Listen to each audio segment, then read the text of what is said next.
অতিরিক্ত মুনাফার লোভে ওষুধের বাজারে ভয়াবহ প্রতারণার অভিযোগ উঠেছে। সস্তা ডায়াজিপামের অ্যাম্পুলে নেলবুফিনের লেবেল লাগিয়ে তা কয়েকশো গুণ বেশি দামে বিক্রি করা হচ্ছে। যেখানে ডায়াজিপামের আসল দাম মাত্র ৩ থেকে ৪ টাকা, সেখানে বাজারে নেলবুফিনের সংকটকে কাজে লাগিয়ে একই অ্যাম্পুল ২০০ থেকে ৪০০ টাকায় বিক্রি করা হচ্ছে। এতে শুধু রোগী ও তাদের স্বজনরাই প্রতারিত হচ্ছেন না, বরং মারাত্মকভাবে বিঘ্নিত হচ্ছে চিকিৎসার নিরাপত্তাও।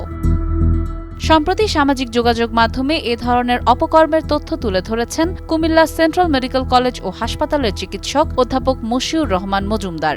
পোস্টে তিনি লেখেন, সেখানে নেলবুফিন মার্কেট আউট হবার কারণে ২০০ থেকে ৪০০ টাকায় বিক্রি হচ্ছে। মেথারস্প্যান বাজারে নেই ২ বছরের বেশি হয়ে গেল, অথচ এটি বাচ্চা প্রসবকালীন মায়েদের জীবন রক্ষাকারী একটি ওষুধ। কারো কোনো উদ্যোগ নেই ওষুধগুলো মার্কেটে আনার। মশিউর রহমান লেখেন, এই সুযোগে অসাধু ব্যবসায়ীরা ভেজাল ওষুধ কিংবা এক ওষুধের লেবেল উঠিয়ে অন্য ওষুধের লেবেল লাগিয়ে বাজারে ছেড়ে দিচ্ছে। কি ভয়ঙ্কর ব্যাপার! বাজারে মনিটরিং দুর্বল থাকায় বিপদে পড়ছেন সাধারণ মানুষ আর ডাক্তাররা।